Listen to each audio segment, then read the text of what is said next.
What an awesome day, what an awesome feeling. We are waving goodbye. Bye, Thailand! Feels so good to be on the water again. Incredible. This is like the prettiest sail I've ever seen.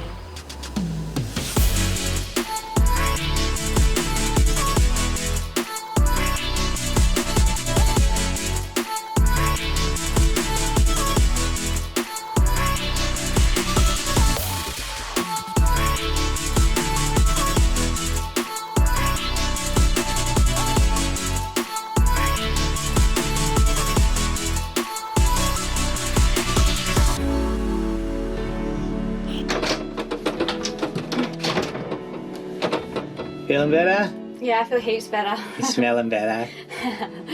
This video is actually sponsored by Native Deodorant. So we recently switched out our antiperspirant for a natural deodorant because antiperspirants contain aluminium which clog up your pores and stop your body from what it's designed to do, which is sweat and release toxins. I've been using the Native deodorant for a couple of weeks now. The formula isn't sticky and it dries really quickly as well, which is perfect for the humid climate. It also contains natural antibacterial ingredients like eucalyptus oil and coconut oil as well, which keeps me smelling really fresh. I have 3 different scents from Native. I've got the coconut and vanilla, which smells like a beautiful tropical paradise.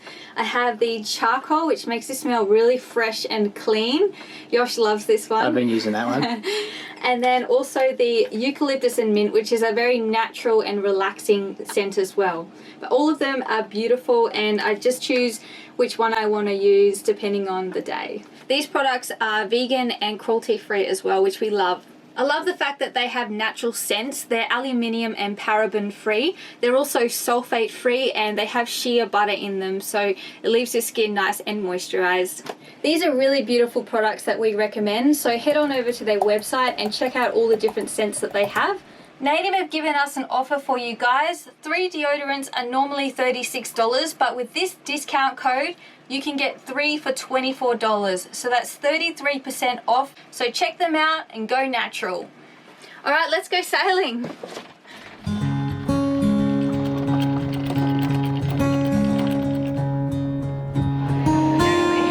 We're up early today. We are checking out of Thailand, which is super exciting.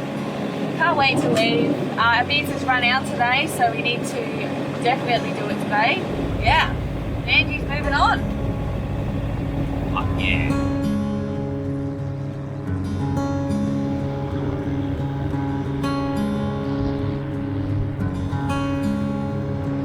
We did it. We cleared out of Thailand today. Everything went really smoothly. We weren't sure if anything new was going to happen because of the coronavirus, but it was all good. It went really well. So we're cleared out and we stocked up on some food this afternoon as well, so we're all ready to rumble. We're ready to leave Thailand for good.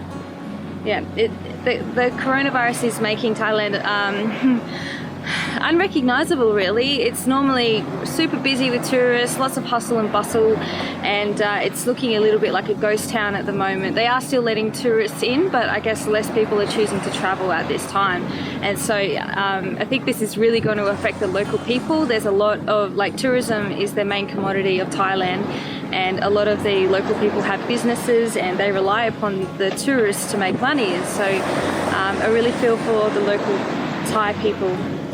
It's pretty barren at the moment. You know, we went to the supermarket to get our food this afternoon and we got our temperatures taken, and like every business has hand sanitizer, lots of people wearing masks. There was a lot of people coughing today, which kind of terrified me. So we've been like using hand sanitizer, washing our hands, avoiding people that look sick. So yeah, we're doing the best that we can. We want to stay healthy, we want to keep traveling, and we don't want anything to stop this Indian Ocean crossing, because this is our dream. This is what we've been working for so long now. There have been quite a few cases in Thailand. It is at the moment seen as one of the hotspots for the virus. So I hope that Malaysia lets us in. They don't make us do any quarantine. I have heard some countries say that once you arrive you have to self-quarantine for 14 days, or like your passage is included in that, and it only takes 1 day to get to Malaysia. So if we are required to do that, we're going to be sitting on the boat for 13 days. So everything crossed, we don't have to do that. Once completing the necessary formalities of clearing out of the country, you are then allowed 48 hours to depart. As it was getting late in the afternoon, we decided to return back to Railay Beach for one last walk around and treat ourselves for another meal cooked by someone else. With the last of our Thai baht, we found ourselves at none other than a pirate bar, where we shared our last Thailand beer.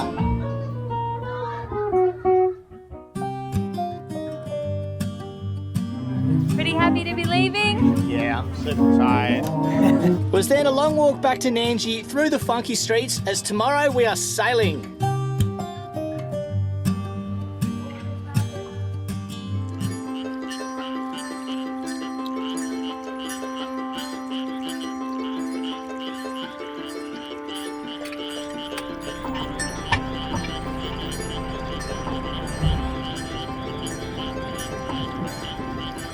What an awesome day, what an awesome feeling. We are waving goodbye to Thailand and we're setting off on our big adventure, our big journey across the Indian Ocean. It starts with heading to Langkawi to provision.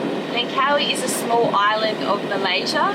It's a tax-free island, and so we're going there to provision because it's a lot cheaper, and there's a store there where we can buy in bulk that makes life pretty easy. So we've chosen Langkawi. Thailand's more expensive, so yeah, you get a bigger variety in Thailand, but everything is a lot more expensive. The prices are closer to Australian dollars, whereas Langkawi is a lot cheaper. So, I mean, we can fill up a couple of trolleys full of food for 400 Aussie dollars. Like, it's really good. So, yeah, that's the plan.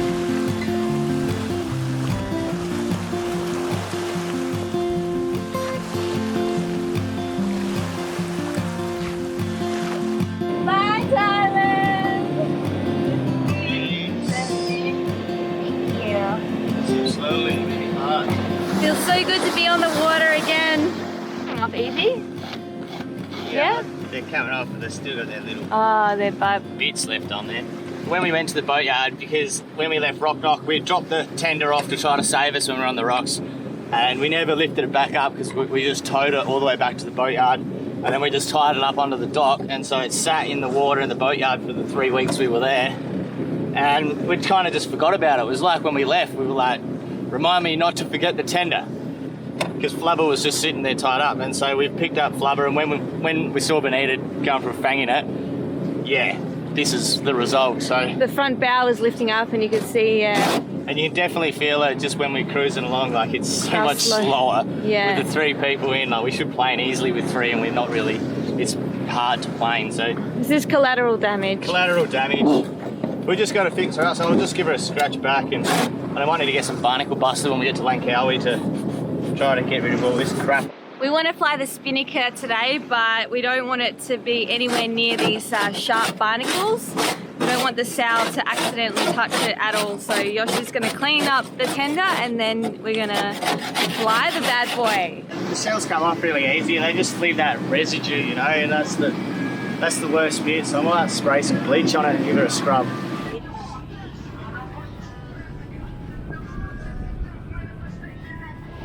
Our hydrovane rudder is pretty banged up and damaged. These things last about a year for us in the tropics. We do a lot of sailing, it's outside a lot, and it just gets to the point where the fabric is super fragile and the slightest touch can just tear it. So this one is messed up. We've got 2 spares, so we're going to put a new spare on it now.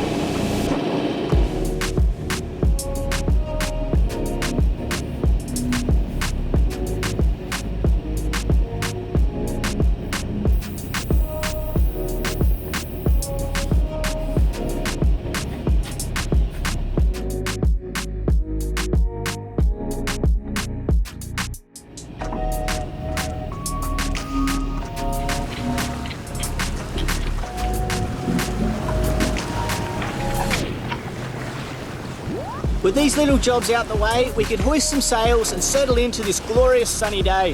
With a gentle wind of less than 8 knots on our backs, we plan to hoist our asymmetrical spinnaker we happily named Unicorn Fart. But first we hoisted a full main whilst Bonita could show Laura the ropes. We unfurled the heady and set our course so we could keep moving whilst we set up to hoist our new favourite sail. So running the sheet back. Last time we had unicorn fart up, we've only done it once, so it's still a bit of a learning curve and we'll just have to play around a bit till we get it right. But we had a strop that was running off of the bowsprit last time, whereas this time I think we'll just drop it out, shackle it straight on, because there was plenty of head height and it kind of sat better down there. We might be able to hold that luffing edge a bit better if Sweet. that's the plan. There's a bit more wind today. We are going to have to be super careful flying the spinnaker today because there are fads scattered all across the water and it's a bit of a minefield to get through. So we're going to have to keep an eye on our sail and also a close watch on the surface of the ocean just to make sure we don't hit anything.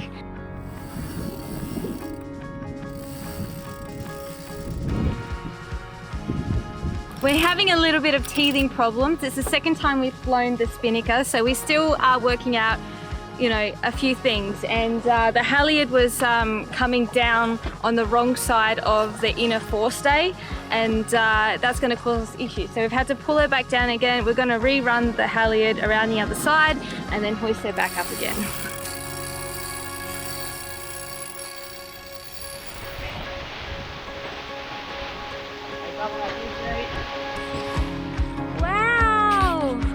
Incredible. Seriously, this is like the prettiest sail I've ever seen.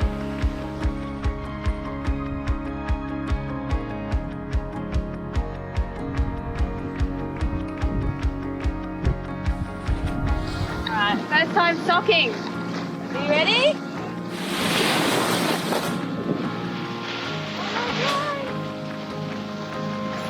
The wind was steadily increasing, but it was the change in direction that pushed Nandji off course. Rather than pushing Unicorn far in a reaching position, we opted to drop the sail and unfurl the heady once again.